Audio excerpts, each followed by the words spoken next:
श्री शिवाय नमस्तुभ्यम हर हर महादेव। दोस्तों आप सभी लोग जानते हैं कि 6 मई 2024 को है वैशाख महीने की शिवरात्रि। और दोस्तों वैशाख महीने की जो शिवरात्रि होती है इसका बहुत ही बड़ा और विशेष महत्व होता है।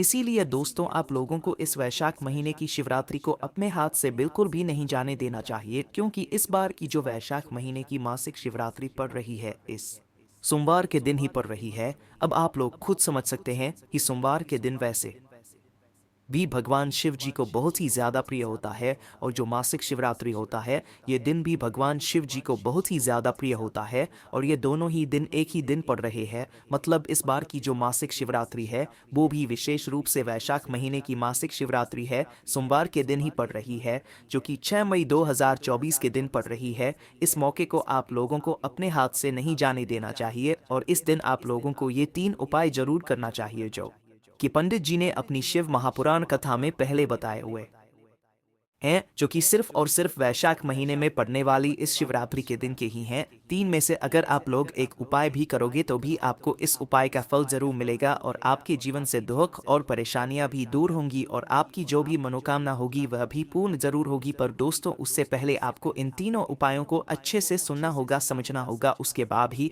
जब आप लोग इन उपायों को करोगे इस वैशाख महीने की शिवरात्रि के दिन, तो ही आप लोगों को इन उपायों को करने का पूरा फल मिल जाएगा। यह उपाय हम आपको वैशाख महीने के पड़ने वाली शिवरात्रि के कुछ दिन पहले ही बता रहे हैं, ताकि आप लोग इन उपाय को अच्छे से सुन लो, समझ लो और इन उपायों को करो, और आप इन उपाय को फल भी जरूर ले लो। तो चलिए दोस्तों सबसे पहले उपाय के बारे में बात करते हैं, जो कि आपको इस वैशाख महीने की शिवरात्रि के दिन करना है, जो कि है दोस्तों मिट्टी के जल वाला उपाय के साथ में एक बेलपत्र वाला उपाय भी। ये एक खास तरह का जल है जो कि सिर्फ और सिर्फ वैशाख महीने की शिवरात्रि के दिन ही आपको शिव जी की शिवलिंग के ऊपर चढ़ाना है। आप ये बिल्कुल मत समझना कि हम आपको मिट्टी के जल वाला उपाय बताएंगे, वो भी बताएंगे, पर उसके साथ में ये वाला जल कुछ अलग है। तो सबसे पहले उपाय के बारे में जानते हैं।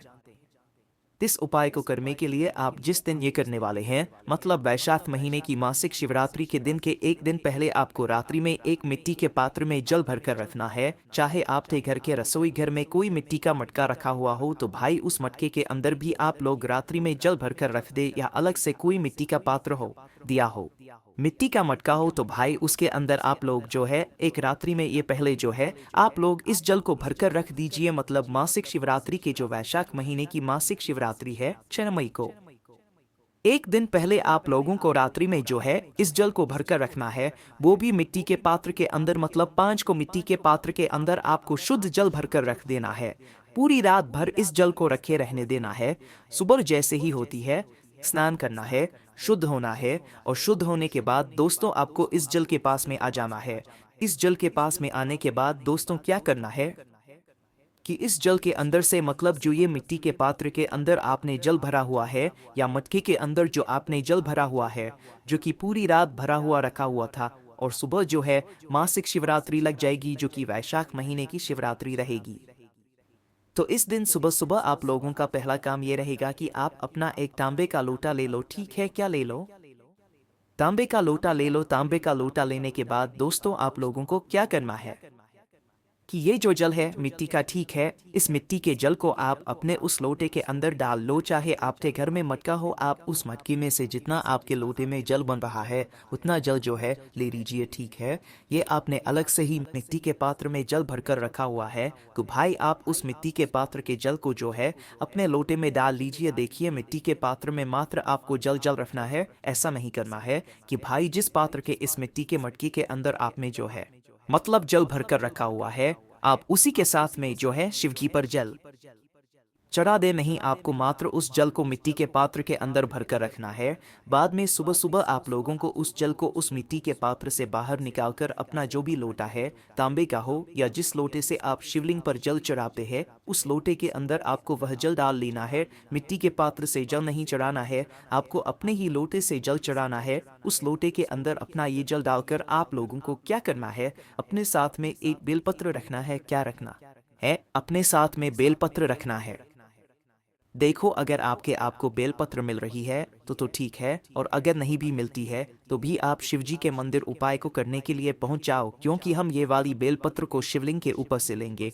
तो जिन लोगों के पास घर पे बेलपत्र रहेगी वह अपनी बेलपत्र को इस एक लोटी जल के अंदर डाल दे, जो कि मिट्टी का जल आप अपने अपने लोटे में डाला हुआ है ना, इसी जल के अंदर आप अपनी वह बेलपत्र को डाल दो।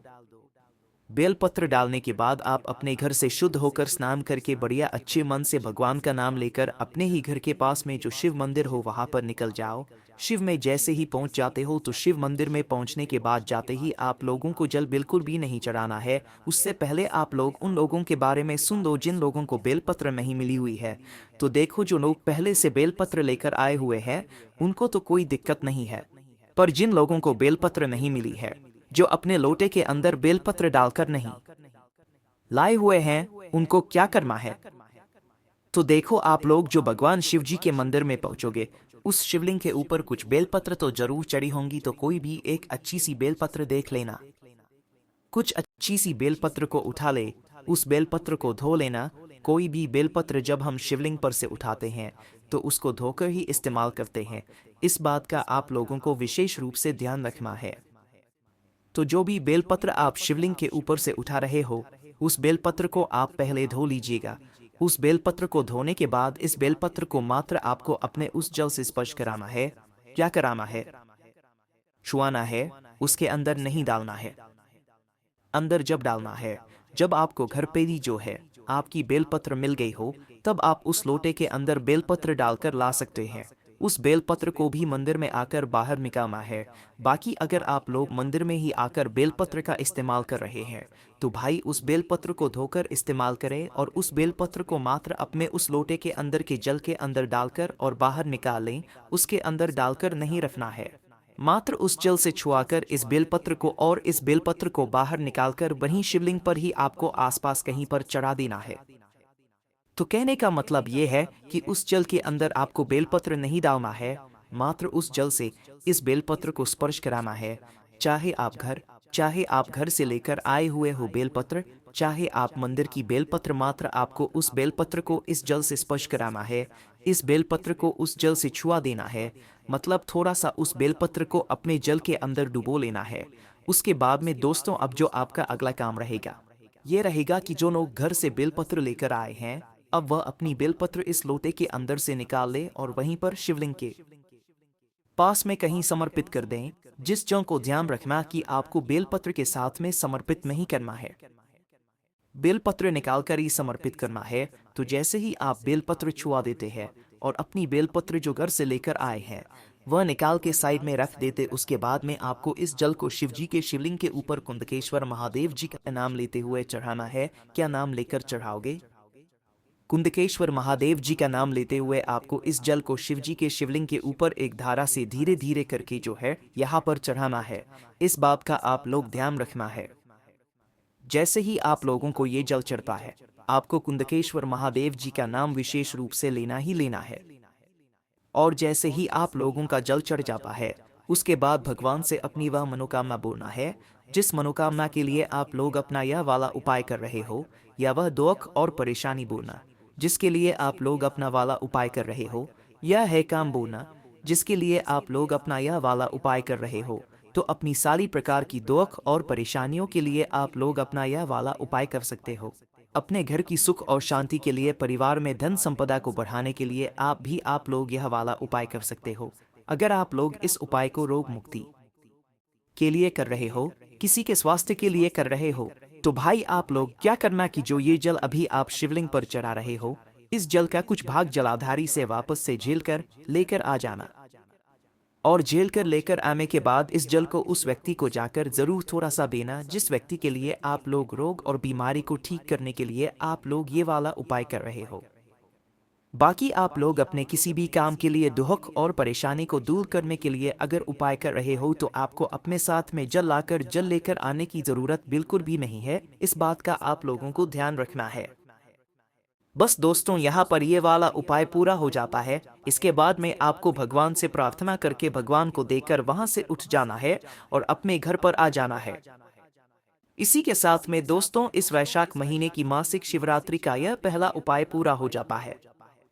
अब दोस्तों हम बात करते हैं इस वैशाख महीने की शिवरात्रि के दूसरे उपाय के बारे में। अब दोस्तों ये जो दूसरा उपाय है ये होगा शाम के प्रदोष काल में, लगभग शाम के 6 बजे से लेकर 7 बजे के बीच में या 7 बजे से लेकर 8 बजे के बीच में कभी भी आप लोग इस वाले उपाय को कर सकते हो।